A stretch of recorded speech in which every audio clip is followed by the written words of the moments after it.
오늘의 주요 뉴스입니다.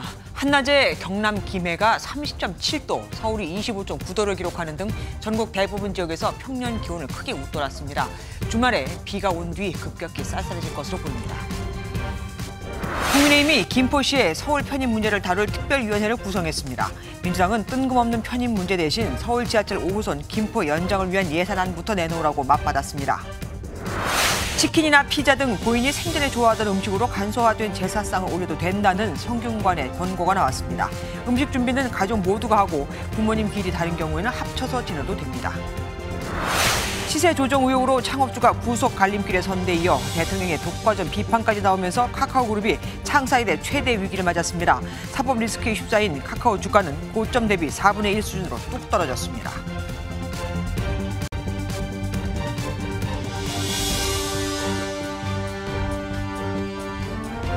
어제도 더웠지만 오늘은 더 더웠죠. 11월 들어 날씨가 역주행을 하고 있습니다. 한낮 전국 기온이 20도를 그 중후반을 훌쩍 넘었고 서울은 기상관측 이래 가장 더운 11월 아침 기온을 기록하기도 했습니다. 이 경주와 강릉은 기온이 30도에 육박하며 아예 여름으로 되돌아갔습니다. 첫 소식 이름도 생소한 11월 더위로 시작을 하겠습니다. 김민수 기자입니다.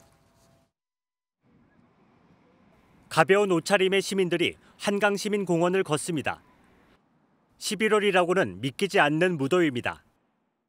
서울의 아침 최저기온은 18.9도를 기록해 기상관측이 시작된 1907년 이후 가장 높았습니다. 그냥 더워요. 계속 햇빛 아래 있기도 했고 더워요 확실히. 바람이 불면 좀 괜찮은 것 같은데 안 불 때는 좀 더운 것 같아요. 근데 막 여름에도 이러고 다녔었어요. 바지도 이거 얇은 여름 바지예요. 11월의 무더위는 곳곳에서 관찰됩니다. 지하철에선 에어컨이 쉴 새 없이 돌아가고 카페에서는 차가운 음료가 불티나게 팔립니다. 강릉에서는 수확을 마친 논에서 벼이삭이 다시 자랐고 봄꽃인 철쭉이 곳곳에 모습을 드러냈습니다. 오늘 한낮의 최고 기온은 서울이 25.9도, 충주가 26.4도, 대구가 27.3도였습니다. 강릉이 29.1도, 경주는 29.4도로 29도를 넘은 데다 김해는 30.7도를 기록해 11월에 한여름이 찾아온 수준이었습니다. 한반도 북쪽에 있는 고기압이 발달하지 못하면서 찬바람이 우리나라에 영향을 주지 못하는 동안 남쪽에 있는 고기압을 타고 뜨거운 바람이 지속적으로 유입된 탓입니다. 우리나라는 고기압의 영향권에서 그 가장자리를 따라 따뜻한 바람이 불어오고 맑은 날씨에 낮 동안 햇볕까지 더해져 주말까지 다소 높은 기온이 유지되지만 하지만 찬 공기가 내려오면서 내일부터는 중부지방을 중심으로 비가 내립니다. 가을비는 주말까지 이어지고 비가 그친 다음 주부터는 기온이 급격히 떨어져 반짝 추위가 찾아올 전망입니다. MBN 뉴스 김민수입니다. 이처럼 가을치고 이상하리만큼 더운 날씨가 이어지면서 농산물 수확량이 크게 줄었습니다. 올해는 또 비까지 많이 왔죠. 이 때문인지 지난달 소비자 물가는 3.8% 올랐습니다. 석 달째 3%대를 유지하는 것도 모자라 상승폭도 지난 3월 이후 최대를 기록했습니다. 농수산물 등 신선식품 가격 급등이 전체 물가를 다 끌어올린 건데 무엇보다 전년 대비 무려 72.4%나 오른 사과 등 과일과 주식인 쌀값이 무섭게 올랐습니다. 아참, 곧 김장철이죠. 어쩌면 천천히 하시는 게 나을지도 모르겠습니다. 장명원 기자가 보도합니다. 서울의 한 대형마트. 김장철을 맞아 재료를 고르는 주부들의 손길이 신중합니다. 배추, 대파 등 부쩍 오른 김장 물가에 올해는 김치를 덜 담그겠다는 시민들이 많습니다.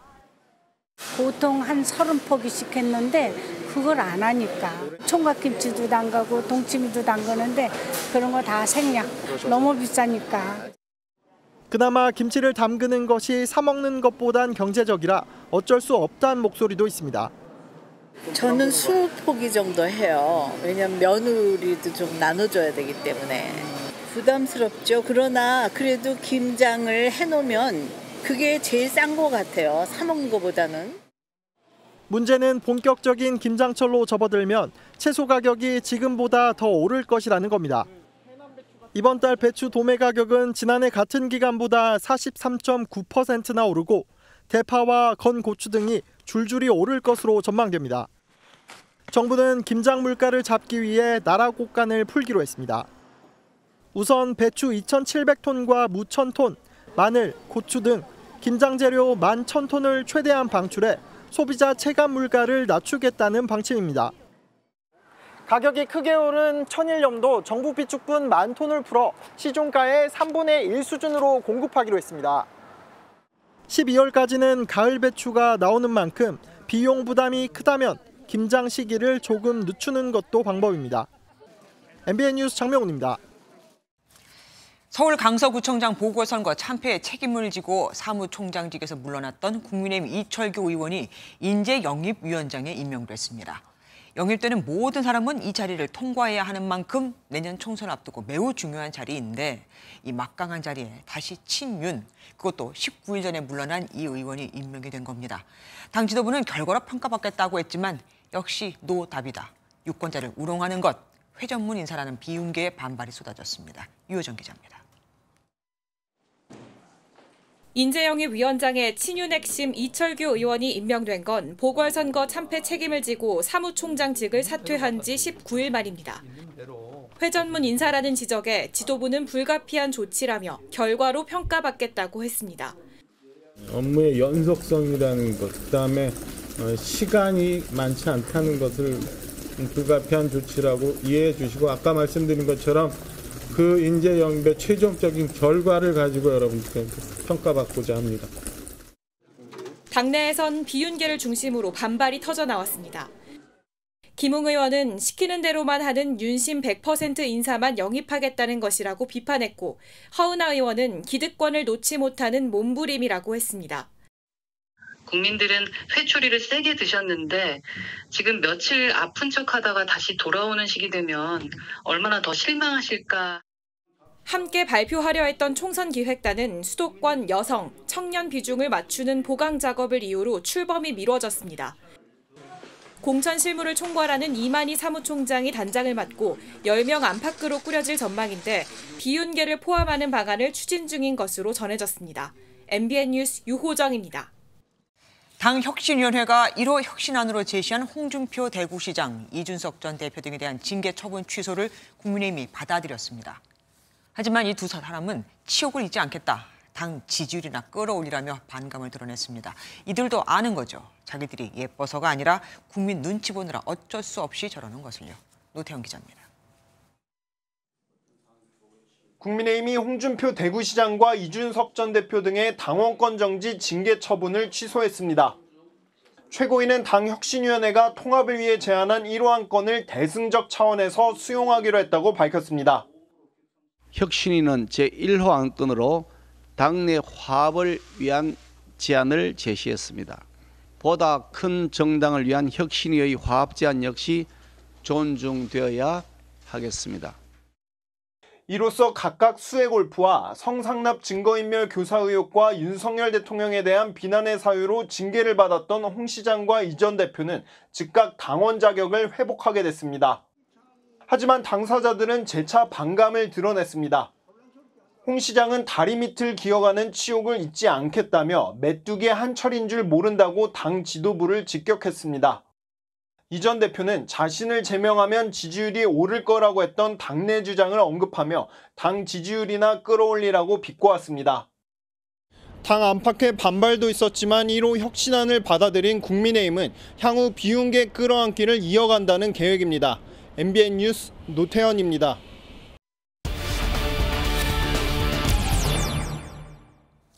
국민의힘 총선 시계가 빨라지고 있습니다. 국민의힘 출입하는 정태진 기자와 이 내용 더 짚어보겠습니다. 어서 오십시오. 이철규 전 사무총장을 인재영입위원장에 임명하면 이렇게 반발이 있을 걸 국민의힘 지도부가 몰랐을 리 없잖아요. 네, 맞습니다. 우선 인재영입위원회가 어떤 역할을 하고 있는지 살펴봐야 할 것 같습니다. 국민의힘 당원 당규를 보면요. 선거 후보자의 발굴, 인재영입 업무라고 포괄적으로 규정했습니다. 네. 공천을 정하는 건 아니지만 실제 권한은 막강하다는 평가입니다. 인재영입으로 이번 국회에 입성한 한 의원은 위원장이 누구냐에 따라서 공천 전체가 달라질 수 있다고 말했습니다. 그 자리에 윤석열 대통령과 가장 소통이 잘 되는 의원 중 한 명으로 꼽히는 이철규 전 사무총장이 임명된 겁니다. 그럼 논란이 일 걸 알면서도 뻔히 알면서도 임명한 배경이 있겠죠? 이철규 위원장은 사무총장 때부터 늘 인재 영입을 강조했습니다. 인재 영입 작업도 꽤 진행됐다는 게 당 핵심 관계자의 설명입니다.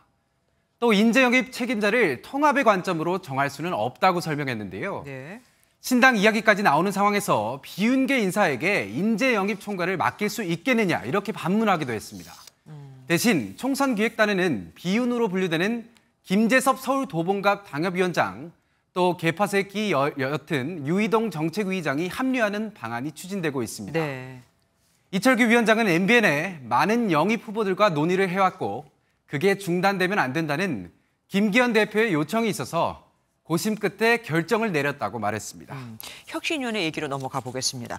요즘에 파격적인 제안을 내놓고 있는데 내일 2호 안건이 나온다고요? 맞습니다. 일단 키워드는 정치인의 희생입니다.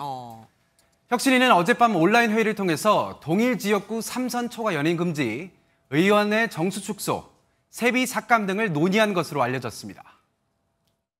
국회의원 구속되면 세비도 조사는 안 된다. 보좌진도 가령 이게 다 빼야 되는 거 아니냐. OECD, 전 세계 국가들 기준으로 봤을 때 대한민국이 1인당 소득에 비해서 대한민국 국회의원들의 세비 수준이 되게 좀 높다. 이 같은 방안들이 논의 테이블에는 올랐지만 아직 확정된 건 아닙니다. 내일 오전 회의에서 세부 사항들이 논의될 것으로 보이는데요. 동일 지역구 3선 초과 연임 금지나 의원 정수 축소 같은 사항들은 공천에 직접적으로 영향을 미치게 됩니다. 한 혁신위원은 혁신위 내부에서도 이견이 적지 않다고 말했습니다. 그런데 인 위원장이 대통령과 가까운 인사들이 서울에 출마하면 어떠냐 이런 말도 했다던데요. 맞습니다. 영남 중진의 수도권 험지 출마를 꺼냈던 인 위원장이 오늘은 한 발 더 나갔습니다. 네. 한 언론 인터뷰에서 윤핵관이라는 용어를 싫어한다면서도 그분들이 서울에서 출마 좀 하면 어떠냐고 말했습니다. 혁신위의 공식 입장은 아니지만 또 다른 파장을 일으킬 수 있는 발언입니다. 네. 혁신위는 영남권 중진의 수도권 출마 문제도 인 위원장의 개인 의견을 넘어서 공식 논의 안건이 될 것으로 보인다고 밝혔습니다. 예, 아무래도 지난번 반발이 있었기 때문에 쉽게 말은 못하지만 생각은 계속하고 있다 이렇게 보이네요. 지금까지 정태진 기자와 함께했습니다. 고맙습니다. 일할 사람도 줄고 좋은 학교도 없어지고 이렇게 침체를 겪는 지방을 살리기 위해 윤석열 대통령이 교육과 의료 혁신을 제시했습니다. 당장 지역 인재를 지역에 붙잡을 수 있는 혜택이 주어지는 교육 발전 특구가 만들어지는데 특구 지정을 희망하는 지자체장과 교육감이 협약안과 운영 기획서 등을 작성해 제출하면 정부가 검토해서 지정 규모 등을 결정합니다. 황정 기자가 보도합니다. 윤석열 대통령은 지역 균형 발전을 이끌 수 있는 핵심 조건으로 교육과 의료를 꼽았습니다. 대표적으로 교육 발전 특구가 내년부터 3년 동안 시범 운영됩니다. 특구가 되면 자신의 지역에 있는 의대 등에서 신입생을 뽑을 때 현행 40%인 지역 인재 전형 입학생의 비율을 확대할 수 있습니다. 또 예산은 정부에서 받고 민간이 운영하는 형식의 고등학교도 세울 수 있습니다. 교육 혁신은 바로 지역이 주도해야 합니다. 중앙정부는 쥐고 있는 권한을 지역으로 이전시키고 뒤에서 적극 지원하겠습니다. 의료 분야에선 가족이 안심하고 지역에서 살 수 있게 취약지의 분만 산부인과 소아 청소년과를 구축하는 등 필수 의료 체계가 강화됩니다. 균형 발전을 강조하는 대통령실과 김포시 서울 편입을 추진하는 당이 엇박자를 낸다는 지적에 대해 대통령실은 반박했습니다. 대통령실 고위 관계자는 지역 균형 발전은 해당 지역 특성을 살려 교육, 기업하기 좋은 환경을 만들자는 것으로 김포는 이미 서울과 같은 경제권이 됐기 때문에 별개라고 말했습니다. 여당이 김포시 서울 편입 문제를 먼저 건의해와 조율해왔던 대통령실은 서울 메가시티는 국제 경쟁력 향상을 위해 필요하다는 입장입니다. MBN 뉴스 황지연입니다. 김포시에 이어 구리시까지 서울시 편입 의지를 공식화했습니다. 서울 확장 논의가 수도권 전역으로 확대되는 조짐이죠. 국민의힘은 관련 특위를 발족하며 왜 민주당은 찬성, 반대로 명확하게 하지 않느냐고 압박했고 민주당은 근본 문제는 교통이라며 김포시의 5호선 연장 문제부터 해결하라고 맞받았습니다. 안병수 기자가 보도합니다. 서울 편입 열기에 추진 의지를 드러낸 지자체가 또 나왔습니다. 국민의힘 소속이 시장인 구리시입니다. 서울시로 편입될 경우 시 발전에 도움이 되는 부분도 있을 것으로 예상됩니다. 우선 교통 인프라가 향상될 수 있습니다. 수도권 전역이 서울 편입 대상으로 거론되는 분위기에 더불어민주당도 여론 파악에 착수했습니다. 경기 하남의 최종윤 더불어민주당 의원은 행정구역 개편에 대한 주민 의견을 직접 수렴하겠다고 밝혔습니다. 수도권 표심 잡기에 나선 정치권은 발빠른 대응을 이어갔습니다. 국민의힘은 토목공학 박사 출신의 조경태 의원을 위원장으로 메가시티 서울 문제를 논의할 특위를 발족했습니다. 민주당은 주민 편입 극대화에 협조해 주시기를 부탁드립니다. 아울러 서울 인근의 김포와 유산 도시에서도 주민들이 뜻을 모아 오시면 우리 당은 적극 검토하도록. 민주당은 졸속 행정이라 비판하면서 김포 주민들의 교통난부터 해결하라고 맞받았습니다. 현실성 없는 행정구역 개편 논의보다는 실질적으로 고통을 받고 있는 5호선 연장 문제를 시급히 처리하기 위해. 민주당 최대 의원 모임인 더 좋은 미래도 기자회견을 열어 설익은 선언으로 부동산 기대 심리를 부추긴다고 대여 압박에 가세했습니다. MBN 뉴스 안병수입니다. 경기 김포시의 서울 편입 논의가 본격화되면서 비수도권, 특히 부산 지역 범야권을 중심으로 반발 움직임이 일고 있습니다. 공약했던 부울경 메가시티는 내팽개치더니 서울공항권을 만드는 것이냐며 규탄하고 나선 겁니다.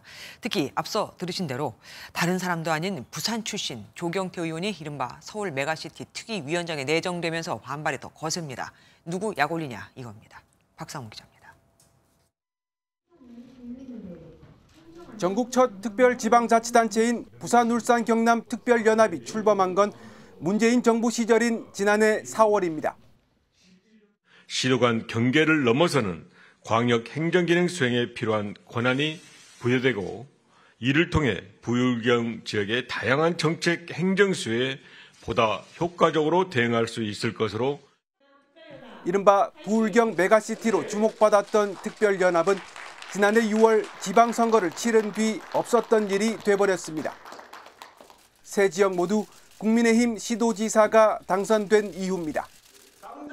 이런 상황에서 국민의힘이 서울 메가시티 카드를 꺼내들자 부산 지역 범야권 시민단체가 들고 일어섰습니다. 부울경 메가시티를 걷어차고 서울 메가시티 서울공항으로 가려고 하는 책동을 강력히 규탄한다. 특히 메가시티 서울을 구체화하려고 발족한 가칭 수도권 주민편익 개선 특별위원회 위원장에 부산 출신 조경태 의원을 내정한 것을 맹비난했습니다. 김포 편입을 반대는 못할 망정 아니면 가만히 있지는 못할 망정 오히려 앞장서서 그 김포 추진특별위원장을 맡는 것 자체가 매우 개탄스럽다. 앞서 홍준표 대구시장은 서울 확대 정책이 시대에 역행하는 정책이 아닌가라며 반문하는 글을 SNS에 올렸는데 부산 울산시장과 경남도지사는 아직 별다른 입장을 내놓지 않고 있습니다. MBN 뉴스 박상호입니다. 전 펜싱 국가대표 남현희 씨의 재혼 상대로 알려졌지만 각종 사기 혐의에 휘말린 전 청조 씨가 내일 영장 심사를 받게 됐습니다. 경찰이 확인한 피해자만 15명에 금액이 19억 원에 달하는 만큼 구속해야 한다고 본 겁니다. 전 씨 측은 변제에 최선을 다하겠다는 입장을 밝혀왔습니다. 이시열 기자가 보도합니다. 서울 송파경찰서가 전 청조 씨에 대해 특정 경제범죄 가중처벌법상 사기 혐의로 구속영장을 신청했습니다. 경기도 김포에서 전 씨를 체포한 지 37시간 만입니다. 사기 혐의 인정하십니까? 전 씨는 강연 등으로 친분을 쌓은 피해자들에게 투자금 명목으로 돈을 받아 가로채거나 대출을 받으라며 사기를 유도한 혐의를 받습니다. 현재까지 파악된 사기 피해자만 15명, 피해 금액은 19억 원에 달하는데 앞으로 더 늘어날 것으로 보입니다. 또 전 씨는 혼인빙자 사기와 남현희 씨에 대한 스토킹, 그리고 남 씨 조카에 대한 아동학대 혐의도 같이 받고 있습니다. 전 씨는 경찰 조사에서 대체로 혐의를 인정한 것으로 전해지는데 전 씨의 변호인 측도 MBN 취재진에게 전 씨가 피해자분들께 죄송한 마음과 피해 금액을 최대한 변제해드리고자 하는 심정이라고 밝혔습니다. 공모 의혹을 받고 있는 남 씨는 의혹에 강력 반발하며 경찰에 전 씨와 신속한 대질 신문을 요청하는 신청서를 제출한 것으로 확인됐습니다. 전 씨에 대한 구속 전 피의자 신문은 내일 오후 2시 반에 열릴 예정입니다. MBN 뉴스 이시열입니다.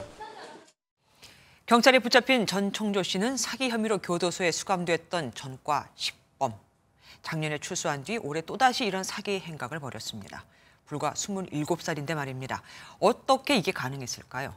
상습적으로 사기를 쳐도 처벌이 고작 징역 1년에서 2년에 불과하다 보니 자꾸 재범자가 느는 겁니다. 그래서 신상 공개 등 강력한 처벌을 해야 한다는 지적이 나오고 있습니다. 이규현 기자가 보도합니다.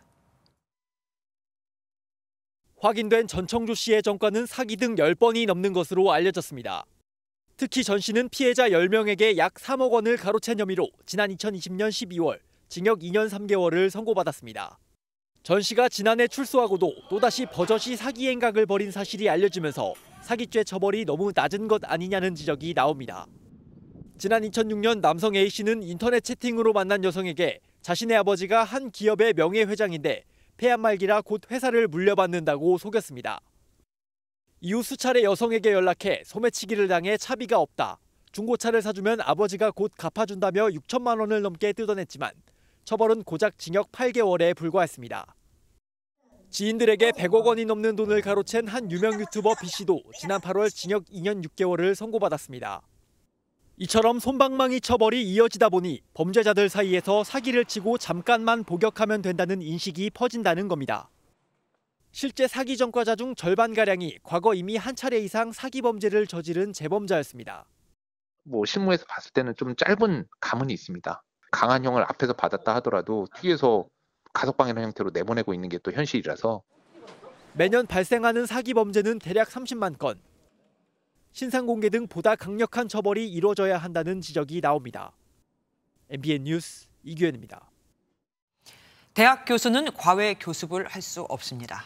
그런데 한 대학 음대 교수가 입시생들에게 과외를 해주고 대학 시험에서는 본인이 직접 심사를 해 합격시켰다는 의혹이 제기돼 경찰이 수사에 착수했습니다. TV 출연 등으로 유명세를 탄 교수 얘기라 파장이 커질 것으로 보입니다. 김태형 기자가 단독 취재했습니다. 서울경찰청 반부패 공공범죄수사대가 지난달 30일 서울 유명사립대 입학처를 압수수색했습니다. 과거 이곳 음대 성악과 입학 과정에서 불거진 입시 비리 의혹 때문입니다. 실기시험에서 경기도 소재 한 사립대 교수 A씨가 심사를 맡았는데 A씨가 시험을 본 일부 입시생들을 대상으로 불법 과외를 한 정황이 포착된 겁니다. 그때 시험 담당자 선생님들은 다 임기가 끝나셨고 학장님 통해서 성악과 교수님들께 전화를 하고.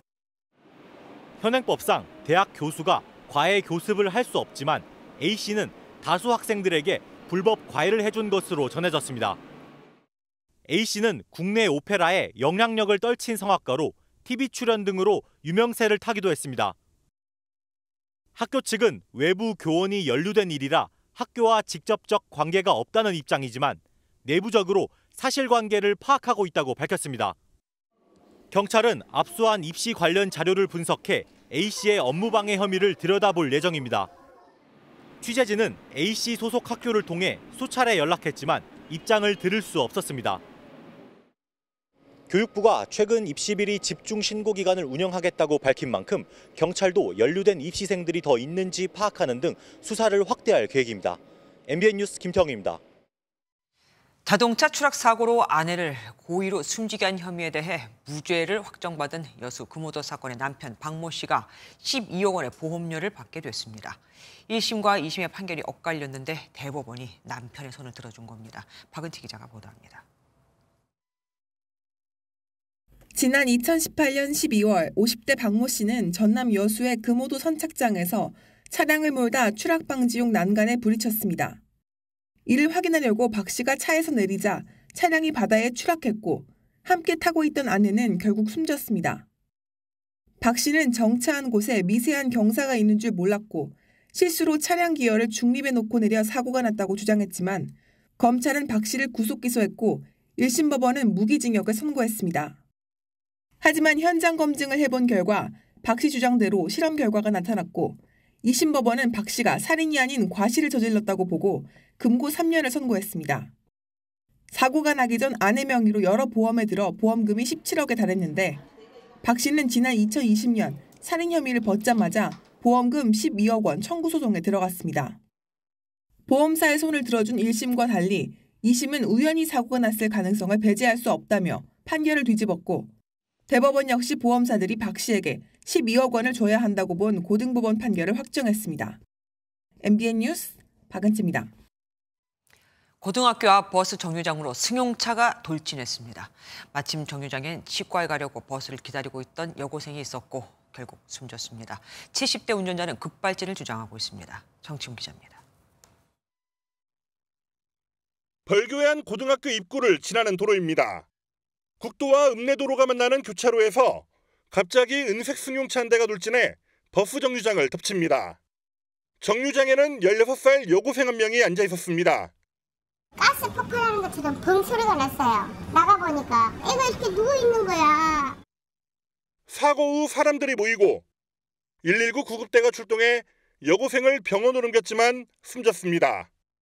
치과 진료를 위해 조퇴를 하고 버스를 기다리던 중이었습니다. 사고를 낸 70대 운전자는 급발진을 주장했습니다. 내리막길에서 내리면서 브레이크를 밟았다는데 너무 속도 없으니까 핸들도 못 꺾고 그대로. 경찰은 70대 운전자를 입건하는 한편 국과수의 차량 검사와 사고 기록 장치 EDR 분석을 의뢰해 급발진 여부를 밝히기로 했습니다. MBN 뉴스 정춘우입니다. 마약 투약 혐의로 불구속 기소된 배우 유아인 씨가 2년간 프로포폴 9.6리터를 투약한 것으로 드러났습니다. 1.5리터짜리 큰 물통 6통이 넘는 거죠. 투약 횟수도 181차례에 달했는데 심지어 대마를 흡연하다 지인에게 들키자 대마를 하게 하며 공범으로 만든 정황도 확인이 됐습니다. 길기범 기자입니다. 병원을 돌아다니며 상습적으로 마약을 투약한 혐의로 불구속 기소된 배우 유아인 씨. 계속 큰 심려를 끼쳐서 다시 한번 정말 죄송합니다. 모든 답변 솔직하게 말씀드리도록 하겠습니다. 검찰은 유 씨가 2020년부터 약 2년 동안 181차례에 걸쳐 프로포폴 9.6리터를 투약한 것으로 보고 있습니다. MBN이 입수한 공소장에 따르면 검찰은 유 씨가 프로포폴 외에도 의료용 마약류인 미다졸람과 케타민 등을 투약한 걸로 확인했습니다. 또 40여 차례에 걸쳐 타인 명의로 수면제 천여정을 불법 처방받았는데 아버지와 누나의 주민등록번호까지 범행에 이용했습니다. 이외에도 검찰은 유 씨가 자신의 대마 흡연 사실을 감추기 위해 지인을 범죄에 끌어들인 정황도 포착했습니다. 지난 1월 유 씨가 미국에서 대마를 흡연하던 걸 지인 A 씨가 보게 되자 A 씨를 공범으로 만들기 위해 한번 해볼 때가 되지 않았냐며 대마 흡연을 시킨 것으로 보고 있습니다. 마약 투약 외에도 증거인멸 교사 등 8개 혐의로 재판에 넘겨진 유 씨의 첫 재판은 오는 14일에 열릴 예정입니다. MBN 뉴스 길기범입니다. 세월호 참사 당시 승객 퇴선 명령 등 구조 조치를 하지 않은 혐의로 기소된 해경 지휘부 9명 모두 9년 만에 대법원에서 무죄가 확정됐습니다. 1, 2심도 무죄를 선고했었죠. 선고를 지켜본 세월호 유족들은 궤변 같은 판결이라며 반발했습니다. 우정환 기자입니다. 세월호 참사 당시 해양경찰의 구조 실패 책임을 두고 대법원이 주요 지휘부에 모두 무죄를 확정했습니다. 앞서 재판에 넘겨진 건 김석균 전 해양경찰청장과 김수현 전 서해지방해경청장 등 11명. 검찰은 지난 2014년 세월호 참사 당시 승객 퇴선 명령을 비롯한 조치를 하지 않았다며 업무상 과실치사 등 혐의로 기소했습니다. 하지만 1심 법원은 퇴선 명령권이 선장에게 있고 선장이 승객들에게 대기하라고만 한 상황 등을 해경 지휘부가 정확히 파악할 수 없었을 것이라 보고 무죄를 선고했습니다. 2심과 대법원도 같은 판단을 내려 결국 해경 지휘부의 구조 실패에 대한 형사 책임은 없는 걸로 확정됐습니다. 현명한 판단을 해주신 재판부께 깊이 감사를 드립니다. 무죄 확정에 세월호 유가족들과 시민단체는 납득할 수 없는 판결이라며 반발했습니다.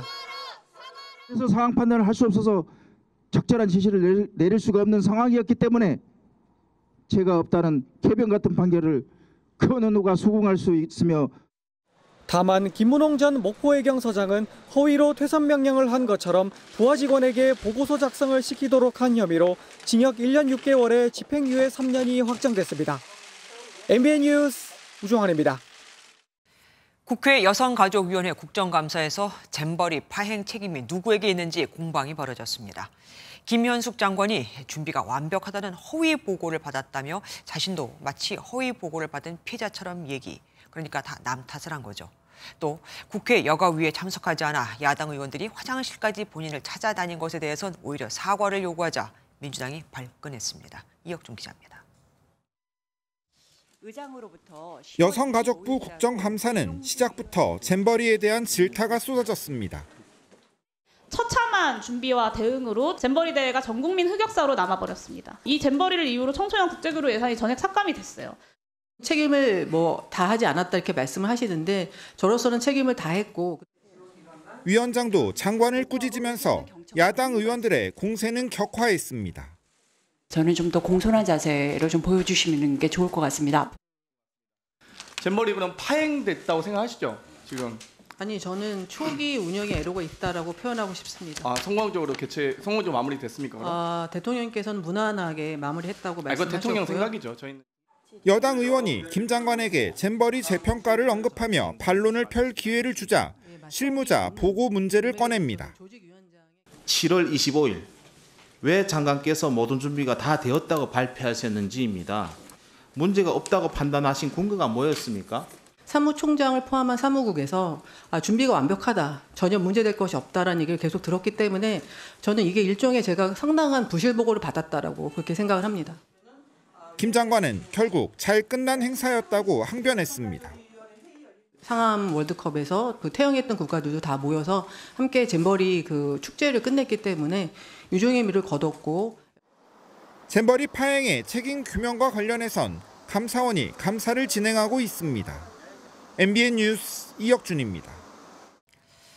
제삿날이 되면 이번 제사상은 또 어떻게 차리나 마음 복잡한 분들 많죠. 오죽하면 이젠 제사 안 지낸다는 분들도 많고요. 그래서일까요? 앞서 명절 차례상 음식의 가짓수를 줄인 표준안이 나온 데 이어 이번엔 시대가 바뀐 만큼 제삿날에 피자나 치킨도 괜찮고 평소 고인의 생일상 같은 상차림이면 된다는 성균관의 권고가 나왔습니다. 며느리들이 제일 힘들어한다는 기름에 튀기거나 지지는 음식, 전은 아예 붙일 필요도 없다는 조언도 나왔죠. 김문영 기자가 보도합니다. 시민들에게 제사 상차리기에 대한 생각을 물어봤습니다. 제사상에 올리는 음식의 가짓수를 줄이고 융통성도 발휘하면 좋겠다는 답이 돌아옵니다. 굳이 날짜를 그렇게 꼭 돌아가시는 그 날짜에 정확하게 꼭 해야 된다라는 그런 생각은 조금 융통성 있게 좀 발휘했으면 좋겠어요. 이참에 제사를 없애자는 의견도 상당합니다. 저는 제사가 없어지는 것도 괜찮다고 일단 생각을 하고요. 제사 아닌 다른 형식으로 하는 것도 좋고. 저는 제 때에서는 제사를 안 지낼 생각이거든요. 여자가 이제 남자의 집안 제사 음식을 다 차리고.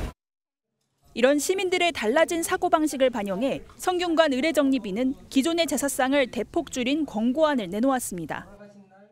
성균관 권고안은 최근 인식조사에서 과반인 55.9%가 제사를 지낼 계획이 없다고 밝힌 데 따라 고안됐습니다. 응답자들은 제사 대신 가족 모임으로 대체하는 것이 좋다거나 제사가 불필요하다는 의견을 가장 많이 내놓았습니다. 초저녁 제사도 괜찮다며 여자가 아닌 가족 모두가 음식을 준비할 것을 추천했습니다. 고인이 생전에 좋아하신 음식이라면 저는 얼마든지 가능하다라고 말씀드리겠습니다. 마치 자기 집안 자랑하듯이 그렇게 차렸는데 그게 아니라는 걸. 성균관은 생일상 같은 가벼운 제사상 차리기는 일반 가정을 위한 것이고 유림의 전통제례는 국가무형문화재로 지정해 보존하고 지켜가야 한다고 말했습니다. MBN 뉴스 김문영입니다. 카카오 관련 악재가 처음에는 곧 지나갈 소나기 같았는데 이젠 아니죠. 언제 그칠지 모르는 장마가 됐습니다. 계열사들의 기업 공개 작업부터 창업자 거취까지 그야말로 앞날을 한치도 모르는 시계 제로 상태에 빠졌거든요. 위기 경고가 이미 예전부터 나왔는데도 땜질식으로 막다가 이렇게 됐다는 불만도 쏟아집니다. 주가는 고점 대비 4분의 1로 추락해버렸습니다. 한범수 기자입니다. 연이은 사법 리스크의 독점 기업이라는 대통령 압박까지 짊어지며 큰 위기에 봉착한 카카오그룹. 대주주인 국민연금이 적극적인 주주권 행사를 시사하고 나서면서 다시 술렁이고 있습니다. 국민연금은 카카오 주식 보유 목적을 단순 투자에서 일반 투자로 바꿨습니다. 단순한 차익 실현을 넘어 정관 변경과 임원진 해임 청구 등 경영권에 영향을 주겠다는 의미입니다. 한때 국민주로 불렸던 카카오 주가는 1년 내내 내림세를 보이고 있습니다. 장중 17만 3천 원까지 올랐던 2021년도와 비교하면 4분의 1 수준입니다. 이렇게까지 떨어질지는 생각을 못하고 하셨을 텐데 이렇게까지 손해보는 거에 대해서 굉장히 마음 아프죠. 제가 뭐 딱히 잘못한 것도 아닌데. 계열사 간 사업 중복을 막지 못한 자율경영 체제가 한계에 직면했고 경영진의 도덕적 해이를 견제할 수 있는 장치가 부족했다는 지적이 나옵니다. 카카오의 가치를 실현할 수 있는 주력 어떤 기업 또는 주력 업종을 빨리 정리를 해야 되는 게 그 주력 업종을 중심으로 해서 국내가 아니라 해외를 중심으로 돌파구를 열어가야 되거든요. 악재가 불거졌을 때 일회성으로 생각하고 땜질식 처방으로 일관했다는 지적도 있습니다. 카카오 측은 뒤늦게 독립적인 준법 경영기구를 만드는 등 대책에 나섰지만 체질 개선에 성공할지 의심하는 시선도 적지 않습니다. MBN 뉴스 한범수입니다. 창립 이후 가장 큰 위기를 맞고 있는 카카오 관련 얘기 김종민 기자와 좀 더 나눠보겠습니다. 어서 오십시오. 어제 대통령이 그러니까 시장을 독점한 뒤 가격을 올려버리는 아주 부도덕한 행태를 하고 있다라고 강도 높게 카카오 모빌리티를 공격했습니다.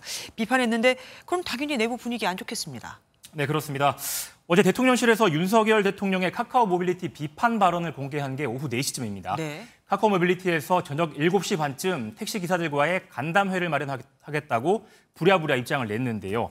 3시간 만에 카카오 모빌리티 입장이 나올 정도로 긴급하게 움직인 겁니다. 네. 그만큼 지금 사안을 심각하게 보고 있다는 거고 내부 위기감도 높을 수밖에 없습니다. 네, 국민연금이 이 와중에 지분 보유 목적을 바꾼다고 발표를 했습니다.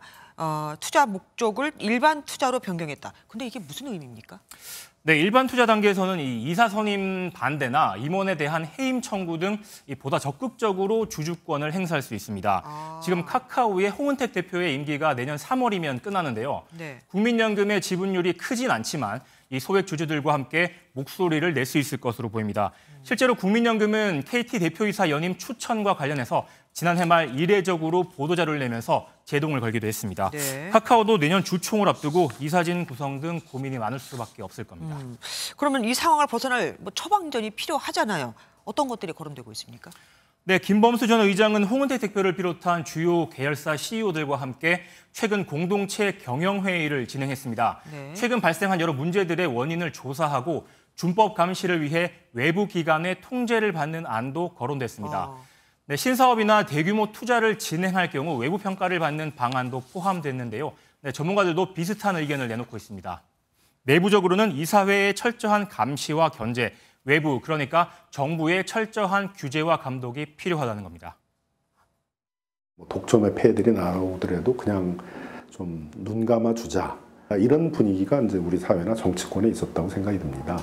행정 차원에서 이 독점 남용 행위에 대해서는 철저히 규제와 감독을 한다라는 원칙을 보여줘야 될 것이고요. 이렇게 여기저기서 지금 자문을 해주고 있습니다만 카카오의 실현은 의지가 있어야 되는 거 아닙니까? 네, 그렇습니다. 지난해 카카오는 당시 153개던 계열사 숫자를 최대 40개까지 줄이겠다고 약속했습니다. 맞아요. 그런데 SM을 인수하는 과정에서 현재 166개로 오히려 늘었습니다. 그래요? 네, 말과 행동이 일치하지 않았던 거죠. 네. 지금까지 카카오는 위기 때마다 사과와 재발 방지 약속이 반복되어 왔는데요. 얼마나 실현 가능할지 지켜봐야겠습니다. 네. 또 개선안을 마련한다고 해도 이와 별개로 금감원과 공정위 조사는 계속 진행될 수밖에 없고요. 그 결과에 따라 검찰 고발까지 이어질 수 있습니다. 결국 네. 카카오 경영진 사법 처리 가능성도 배제할 수 없는 겁니다. 예, 도덕적으로 비난을 받고 있는데 이제는 사법 처리 가능성도 어쩔 수 없다. 예, 지금까지 김종민 기자와 함께했습니다. 고맙습니다. 국회의원들은 국회에서의 직무상 발언과 표결에 대해 국회 밖에서 책임을 지지 않는 면책 특권을 가지고 있습니다. 허위 의혹을 제기해도 형사처벌을 받지 않는 건데 외국은 다릅니다. 근거 없는 의혹 제기에 대해서는 처벌을 하죠. 국민의힘 혁신위에서 면책 특권 제한 등을 제한할 가능성이 있는 만큼 국회 차원에서 진전된 논의가 이루어질지도 관심이 쏠립니다. 김순철 기자가 보도합니다. 지난해 10월 김의겸 더불어민주당 의원은 이른바 청담동 술자리 의혹을 제기했습니다. 김앤장 변호사 30명가량이 있었습니다. 그리고 윤석열 대통령도 이 자리에 이 청담동의 바에 합류를 했습니다. 이렇게 공개적으로 대한민국 법무부 장관을 모욕할 정도로 자신 있는 말씀이세요? 한동훈 장관은 결국 김 의원을 고소했는데 최근 경찰은 의혹은 허위로 판단하면서도 면책특권을 이유로 사건을 불송치했습니다. 일반인한테 똑같이 적용이 됐다면 이렇게 넘어가지는 않았을 것 같은데 조금 아쉬운 부분이라고 생각합니다. 지난 1919년 대한민국 임시정부헌법에 첫 규정된 면책특권은 권력을 감시 견제하는 입법부의 핵심 권리였습니다.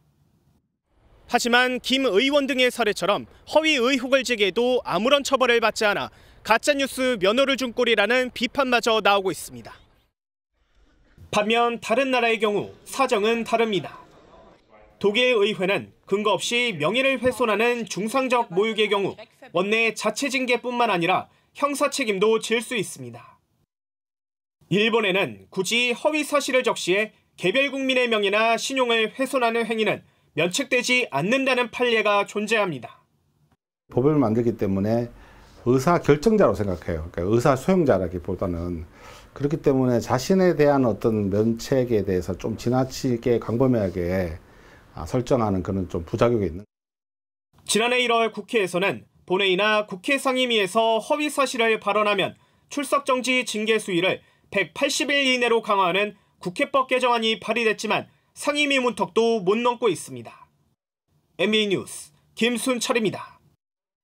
가자지구 국경이 열린 지 이틀째. 이스라엘이 본격적으로 가자지구 북부 난민촌을 공격한 지도 이틀째죠. 그런데 국경을 통과하는 외국인 명단에 한국인, 그러니까 한국 국적자 5명도 포함됐다는 외신의 보도가 나왔습니다. 또 조금 전 이들이 무사히 이집트 안전지대에 도착했다는 외교부의 확인도 나왔죠. 김태희 기자가 보도합니다. 차량 여러 대가 이집트 라파 국경을 통해 가자지구를 빠져나옵니다. 외국인과 중상 환자에게 국경이 개방된 첫날 300여 명이 국경을 넘은 데 이어 오늘은 약 600명이 통과 명단에 포함됐습니다. 우리 외교부는 한국 국적자 5명도 국경을 넘어 안전지대에 도착했다고 밝혔습니다. 전쟁이 시작된 지 26일 만에 가자지구를 탈출하게 된 겁니다. 인도적 지원과 별개로 이스라엘은 이틀 연속으로 가자시티 북부에 있는 자발리아 난민촌을 공습했습니다. يعني ولا في عندنا مقاومين ولا في عندنا حاجه منطقه سالمه ايش بصير والله ما عارفين. 이틀간 공격으로 최소 195명의 민간인 희생자가 발생했습니다. 하지만 이스라엘은 민간인 피해를 감수하고서라도 하마스를 섬멸하겠다는 입장입니다. 이미 몇 주 전부터 민간인은 남쪽으로 피할 것을 권고해 왔다며 사전 경보도 없이 공습을 퍼붓고 있습니다. 이스라엘군은 어느덧 하마스의 본거지인 가자시티 턱 밑까지 진격했습니다. קיבלנו משימה חשובה לצאת ולהכריע את החמאס. אנחנו נמצאים עכשיו בעיצומה של מערכה, כוחות האוגדה נמצאים בעומק הרצועה. 하마스는 인간 방패 전략을 사용하겠다는 의사를 노골적으로 드러냈습니다. والذين يتعرضون لنفس القتل والدمار الذي يتعرض له شعبنا. 가자시티에서 본격적인 전투가 시작되면 양측의 피해는 더 늘어날 전망입니다. MBN 뉴스 김태희입니다. 유엔을 포함한 국제사회가 이스라엘의 가자지구 난민촌 공습에 대한 비판 수위를 높이자 그간 이스라엘 편이었던 미국도 조심해야 한다며 우회적으로 압박에 나섰습니다. 블링컨 국무장관이 바이든 대통령이 다녀온 지 얼마 되지 않아 또다시 이스라엘에 급파되는 걸 보면 미국이 받고 있는 부담이 얼마나 큰가 예상도 됩니다. 워싱턴에서 최정 특파원입니다. 유엔은 이스라엘의 난민촌 공습에 경악했다며 비판의 수위를 최고조로 높였습니다.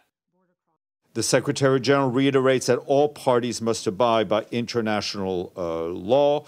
He condemns in the strongest terms any killings of civilians. 국제사회 비판이 거세지자 백악관은 난민촌 공습 질문에 개별 사건에 반응하는 게 조심스럽다며 답변을 피했습니다. 그러면서 이스라엘의 민간인 피해를 최소화해야 한다는 원론적 입장을 강조했습니다. reflect our continued concern over civilian casualties and urging them to be as careful and deliberate as possible to avoid that risk. 미국이 이스라엘에 조심하고 신중해야 한다는 표현을 사용했지만 우회적인 압박으로 풀이됩니다. 바이든 대통령도 이스라엘이 방어권을 행사할 때 국제 인도주의법을 지켜야 한다고 다시 촉구했습니다. And it needs to do so in a manner that is consistent with international and humanitarian law that prioritizes the protection of citizens. We've all seen the devastating images from Gaza. 이스라엘 지상전 국면에서 민간인 희생에 대한 국내외 여론이 악화하자 블링컨 국무장관은 바이든 대통령 방문 이후 얼마 되지 않아 다시 이스라엘을 방문합니다. The Secretary will meet with Prime Minister Netanyahu and other leaders of the Israeli government to receive an update on their military objectives and their plans for meeting those objectives. 미국은 블링컨 장관의 이스라엘 재방문과 관련해 민간인 희생을 최소화하기 위한 논의라고 밝혔는데 그만큼 전쟁 상황과 관련해 양측의 이견이 있다는 해석도 나오고 있습니다.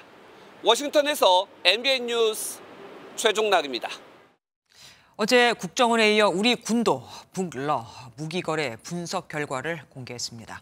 군은 북한의 자주포탄이나 방사포탄은 물론 평소 우리나라를 위협했던 단거리 탄도미사일 SRBM까지 러시아에 지원됐을 것으로 분석을 했죠.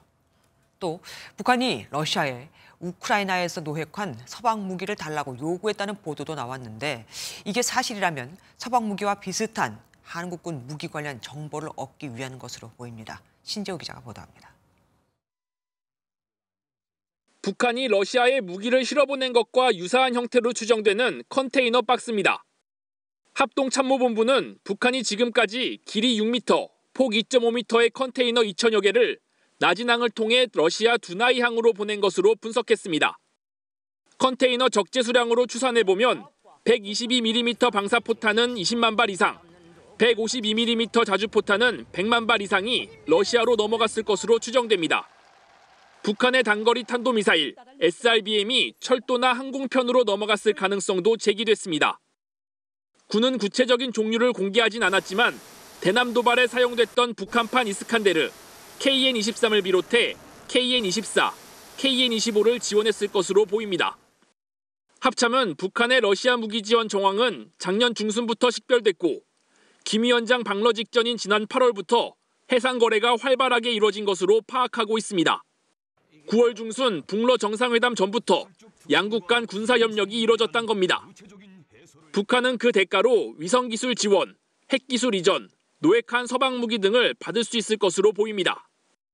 북한과 러시아의 군사 협력 관련해서 유관기관 및 한미 정보 당국이 추적 감시하고 있으며 우리 군은 당초 10월로 예정됐던 북한의 위성 발사가 이른 시일 내에 재개될지는 알 수 없지만 러시아의 기술이 들어간다면 성공 확률은 더 높아질 것으로 분석했습니다. MBN 뉴스 신재우입니다. 아침 저녁과 낮에 일교차가 커지면서 초등학교는 요즘 연일 독감 비상이죠. 그래서인지 독감 보험이 인기입니다. 보험사들도 독감에 걸리면 최대 100만 원까지 진단비를 주는 보험까지 내놓으면서 판매 경쟁을 벌이고 있는데 보다 못한 금융당국이 제재에 나서기로 했습니다. 보험금이 올라가면 그만큼 내는 보험료도 오르니까요. 박기영 기자가 보도합니다. 한 보험사가 내놓은 독감 특약입니다. 매달 10,000원대의 보험료로 독감에 걸리면 최대 100만 원까지 바로 지급한다는 조건을 내걸었습니다. 보장 금액이 파격적이다 보니 가입 문의가 쏟아졌고 출시 열흘 만에 38,000건 넘게 팔렸습니다. 독감 걸리는 사람들이 주위에 하도 많다 보니까 걱정이 돼서 너무 많은 사람들이 아마 가입을 하려고 해서 그때 전산인지 가입을 그때 못했었거든요. 처음 독감보험이 나왔을 때 보장 금액은 10에서 20만 원에 불과했지만 인기를 끌자 보험사들이 너도 나도 뛰어들며 100만 원까지 올라간 겁니다. 보장 금액이 올라간 게 꼭 좋은 건 아닙니다. 이러한 보험사의 과열 경쟁이 도덕적 위험이나 불필요한 의료 이용을 유발한다는 우려가 계속 제기되고 있습니다. 실제로 보험금이 커진 지난달 중순 독감 진단을 받은 환자 수는 전주보다 21.3% 늘었습니다. 보험료 인상으로 이어져 전체 가입자들의 부담이 커질 수도 있습니다. 금감원은 위험에 맞는 보장 금액을 설정하고 통원비는 중대질병만 보장해야 한다며 보험사 내부 통제가 제대로 작동했는지 들여다보겠다고 밝혔습니다. 금감원 점검이 시작되자 보험사들은 독감보험 특약 판매를 중단하거나 보장 금액을 낮췄습니다. MBN 뉴스 박규원입니다. 의사가 없어 소아과나 산부인과 진료를 못 보는 공공의료원이 7곳이나 됩니다. 공공의료원이 이 정도니 민간 병원은 말할 것도 없겠죠. 정부가 의대 정원을 늘려 필수 의료 붕괴를 막아보겠다는 입장이지만 또 간호사도 환자도 다 의사 수를 늘리자고 하지만 의사들만은 반대합니다. 의사들의 주장 들어보시죠. 최희지 기자입니다. 서울의 한 공공의료원입니다. 종합병원임에도 진료 과목에 소아과가 없습니다. 의사가 없기 때문입니다. 선생님이 퇴진을 하셔가지고 그냥 아예 안 왔거든요. 전국 공공의료기관 18곳 중 5곳은 소아청소년과 전문의가 없고 2곳은 산부인과 전문의가 없어 진료를 못하고 있습니다. 정부와 의사협회는 의대 정원 확대 문제를 논의하기 위해 만났지만 의협은 이런 필수 의료 공백이 정원 확대의 근거가 될 수 없다고 강하게 반발했습니다. 소아청소년과 오픈런, 응급실 뺑뺑이, 섬에서 발생한 심근경색증 환자에 대한 문제가 의대 정원이 근거가 될까요? 의대 정원을 늘려봐야 소아청소년과나 산부인과로는 오지 않을 거라는 주장입니다. 1000배를 늘려보라고 그러세요. 하겠다라는 사람이 있을까? 진료하는 인프라는 하루하루가 다르게 망가지고 있는데. 하지만 일각에서는 일단 의대 정원을 늘리되 공공의대 등 이들을 필수 의료 분야로 유도하는 대책이 필요하다고 지적합니다. 의대 정원 늘리는 게 가장 중요하고 그렇게 하면서 공공의대 쪽도 늘려도 그러면 더 좋겠죠. 지방의 어떤 남을 가능성이 조금 더 높아지니까. 정부와 의협이 2번째 만남에서도 의대 증원에 대해 입장차를 좁히지 못한 가운데 정부는 의료계 원로부터 의대생까지 다양한 의견을 들어 반영하겠다고 강조했습니다. MBN 뉴스 최희지입니다. 아시아나항공 이사회가 경론 끝에 화물 부문을 매각하기로 했습니다. 대한항공과 합병을 마무리 짓기 위해 유럽연합이 반대하는 걸림돌을 제거한다는 건데 이 문제는 화물 부문이 알짜라는 겁니다. 이 화물 부문을 외국계에서 인수하면 이번에는 국부 유출 논란이 일겠죠. 최윤영 기자가 보도합니다. 지난달 30일에 이어 또다시 열린 아시아나항공 이사회에서 화물사업 분리 매각이 결정되면서 대한항공은 합병에 큰 고비를 넘겼습니다. 문제는 화물사업을 살 국내 기업이 마땅치 않다는 겁니다. 티웨이 항공 등 국내 저비용 항공사 인수 가능성이 나오지만 1조 원에 달하는 부채까지 떠안는 건 부담스러운 대목입니다. 몇천억의 현금과 부채 단위를 떠안아야 되는 걸 감당할 수 있느냐는 부정적이긴 하거든요. 국내 매각이 실패하면 자본력을 가진 외국계 항공사로 넘어가는 것 아니냐는 이야기도 있습니다. 외국계 기업은 국적항공사 지분을 51% 이상 소유할 수 없지만 합병 무산이라는 최악의 사태를 피하기 위해 법 개정 등을 통해 허용할 수도 있다는 논리입니다. 항공사업법상 항공운송 사업을 할 수 있는 자는 대한민국 국적을 갖고 있는 사람이어야 되기 때문에 항사가 사서 들어올 수는 없습니다. 외국계로 넘어가면 국부 유출 논란은 커질 전망입니다. 지난 2017년 한진해운이 파산하면서 물류 네트워크가 외국 경쟁선사로 넘어간 뼈아픈 후회를 반복해서는 안 된다는 겁니다. 여기에다 대한항공이 미국과 일본 경쟁 당국의 합병 승인을 따내기 위해 알짜 슬롯과 해외 노선을 축소하는 것도 국부 유출이라는 비판이 나옵니다. 대한항공은 최대한 국내 매각을 위해 화물 부문을 인수하는 기업의 고용 유지와 처우 개선을 지원한다는 방침이지만 주인을 찾기까지는 난항이 예상됩니다. MBN 뉴스 최윤영입니다. 리커창 전 중국 총리의 연결식이 엄수됐습니다. 중국 당국은 추모객을 원천 봉쇄까지는 하지 않았지만 여전히 추모 열기가 반정부 시위로 확산될 것을 우려해서겠죠.天安門 광장에 지하철 무정차 조치를 내리고 검문 검색도 강화했습니다. 고정수 기자가 보도합니다. 중국 베이징天安門 광장에 조기가 개양됐습니다.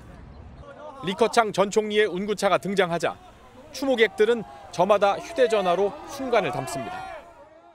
只能说，对于老百姓生活这块那个生活水平有待提高，做出了很大的贡献。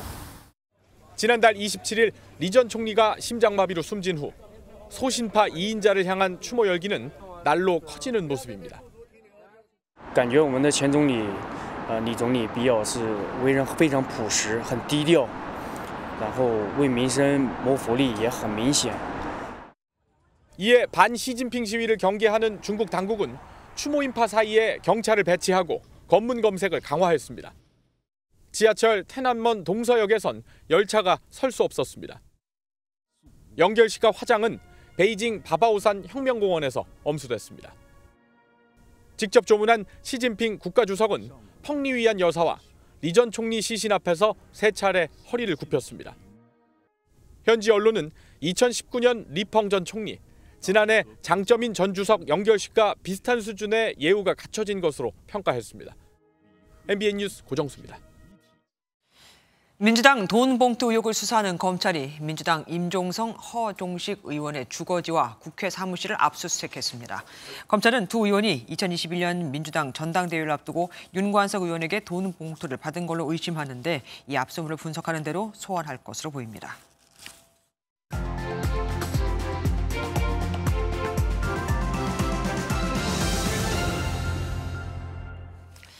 새아빠가 집에 불을 질렀습니다. 그런데 그것으로 끝이 아니었습니다. 옆집에까지 불을 질렀거든요. 딸은 처음에 엄마한테 얘기를 했지만 엄마는 소방서에 신고를 하지 않았죠. 결국 딸은 옆집 친구와 함께 무섭지만 새아빠에게 혼날까 두려웠지만 직접 신고를 했습니다. 그런데 이상하죠. 소방차가 오질 않습니다. 결국 기다리다 지친 두 아이는 숨집니다. 2년 전 목숨을 끊은 청주 오창 여중생 성폭행 피해 사건의 수사 보고서가 드디어 공개됐습니다. 수사에 의문을 제기한 유족들이 검찰에 수사 보고서를 공개해달라고 요청했지만 계속 거부하다는 검찰, 항소심마저 유족의 손을 들어주자 어쩔 수 없이 공개를 한 겁니다. 그런데 이 수사 보고서를 보니 검찰이 왜 그렇게 공개를 안 하려고 했는지 이해가 됩니다. 한번 보실까요? 계부에게 딸과 함께 성폭행을 당한 친구는 2021년 2월 1일 경찰에 고소장을 냅니다. 경찰은 한 달이 훨씬 지난 3월 10일에 검찰에 체포영장을 신청하는데 검찰이 도주 우려가 없다면서 돌려보내죠. 계부가 중학생인 딸에 이어 그 친구까지 성폭행한 중대 범죄인데도 경찰은 40일 만에 체포영장을 신청, 심지어 검찰은 이를 반려한 겁니다. 그나마 경찰은 낫습니다. 8일 뒤에 다시 사전 구속영장을 신청하거든요. 그런데 검찰이 이를 또 반려. 이로부터 2달 가까이 지난 5월 11일 경찰이 또 자료를 더해서 구속영장을 신청하지만 검찰은 또 보강 수사를 지시합니다. 그리고 검찰이 3번째 구속영장을 돌려보낸 그 다음 날 어린 두 여학생은 극단적 선택을 하고 맙니다. 성폭행 신고가 들어오면 피해자와 가해자를 분리시키는 게 기본 아닌가요? 그런데 몇 달을 질질 끌면서 같이 한 집에 살게 하다니요. 이뿐만이 아닙니다. 경찰은 어린 피해자가 조사를 받는 자리에 새아빠가 어딜 만졌니? 어떻게 했니? 등등을 묻는 그 자리에 사태를 방임한 친모를 동석시켰습니다. 물론 잘못을 한 계부가 제일 나쁩니다. 하지만 이 사건에서 두 아이가 극단적 선택을 하게 만든 건 누굴까요? 너무 꾸물거리는 수사기관, 그리고 법은 차라리 없는 게 나을지도 모릅니다. 법을 믿고 신고를 한 사람을 희망 고문하니까요. 너무 늦은 정의는 정의가 아니라고 하죠. 아닙니다. 이 정도면 정의가 아닌 게 아니라 불의한 겁니다.